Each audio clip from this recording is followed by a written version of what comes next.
Well, you kind of asked a couple of my questions, but when you say that you're putting Detroiters to work, I've heard that before.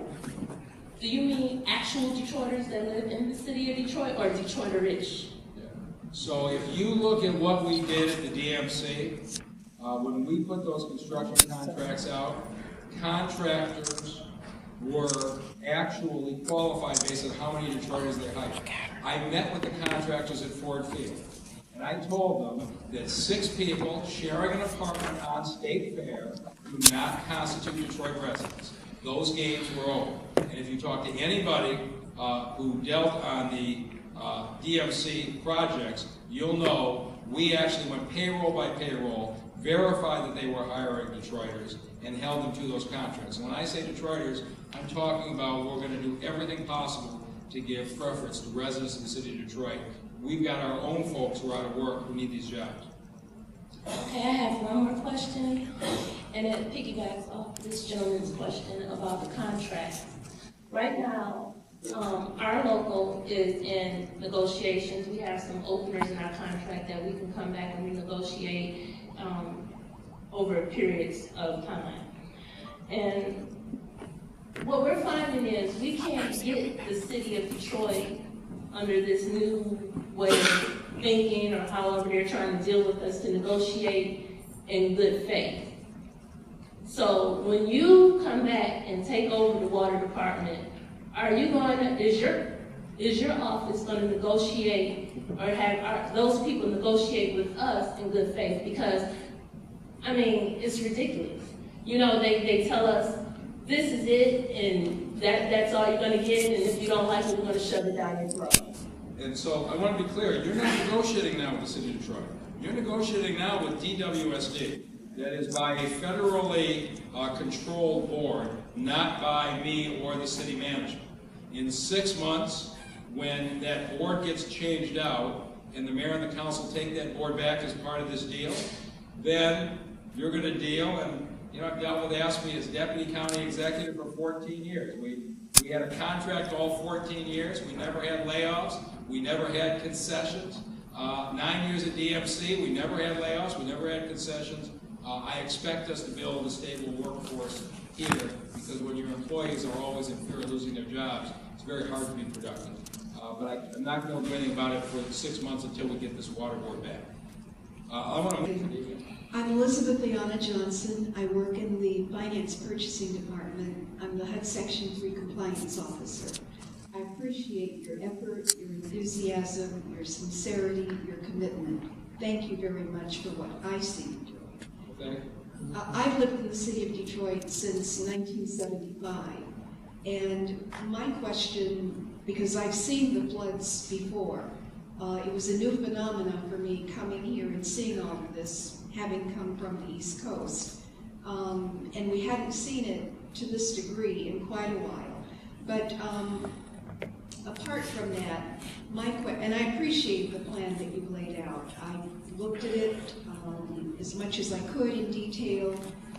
It appears to be upfront, reasonable. I think you've done something that most people thought could never be done. So again, I applaud you for that.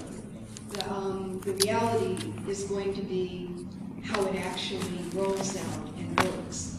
But my other question is, because I live off of East Jefferson,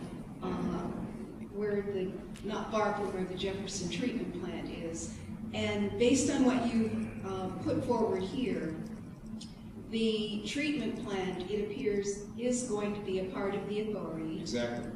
Is it correct then to ascertain that the treatment plant will not only be treating water for the Great Lakes Authority, Water Authority, but also for the city of Detroit? Will we still be treating our own water? Right. So right now, that treatment plant treats water for Detroit, it treats water for Grosse Pointe, it treats water for Warren, it treats water up into Romeo. It'll still do the same. It won't change. So the only difference will be that the board that runs it, if you lived up in Royal Oak and that water plant was being run and sending water to you, would you want your county to actually have a seat on that board? That's the question. And that's basically what we've agreed to, but it'll run the same way, it'll still provide water to us, yes. And I represent pretty much clerical and some field people in the water department.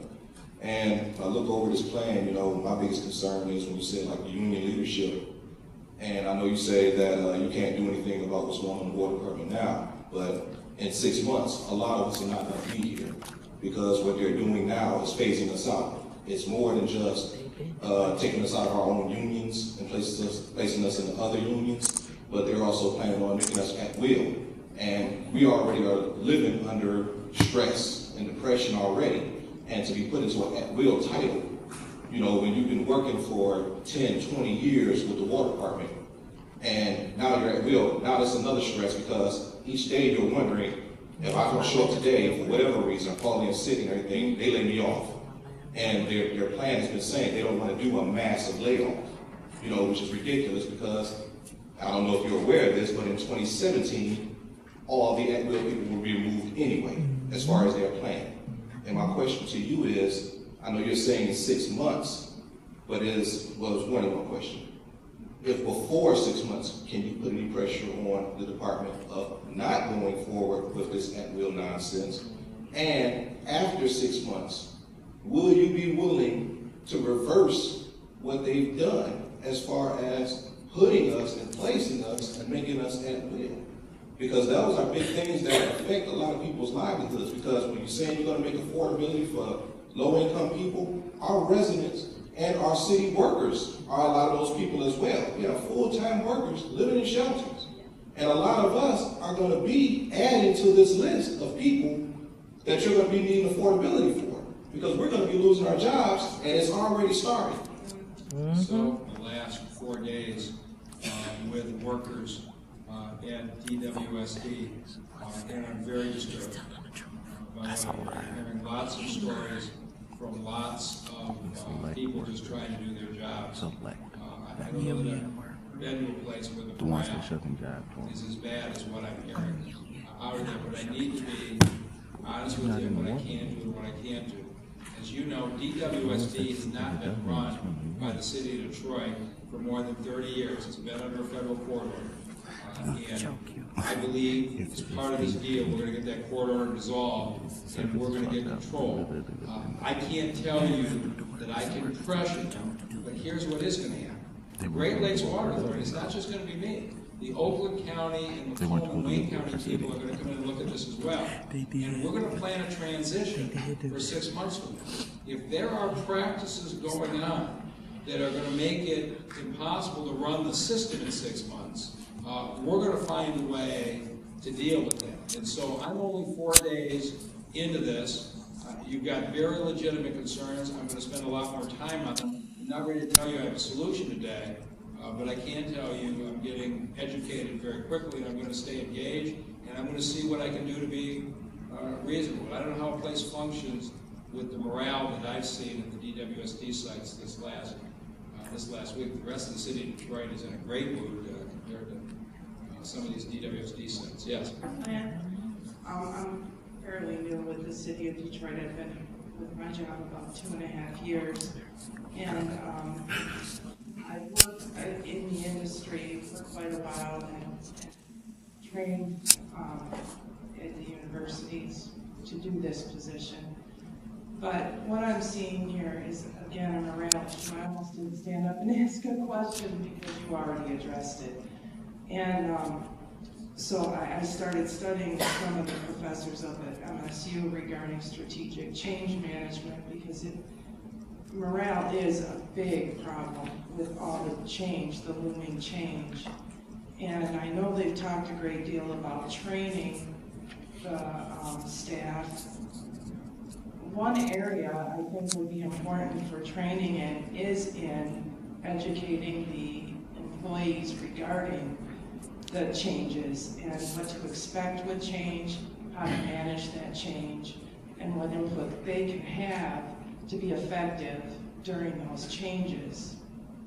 Just a suggestion. You know, I've been in a number of situations where we've done turnarounds. I've been in a number of situations where we had reduced job classifications in a big way. Change is hard, but we're Where I've been, we did it with significant employee input, not that people didn't disagree, but people understood it. I'm not sure I've seen a morale issue as bad as what I've seen the last 4 days. I thought when I went in, the DWSD employees are going to say to me, this is terrible, don't change it. Instead, most of what I got is, can you do it faster than 6 months?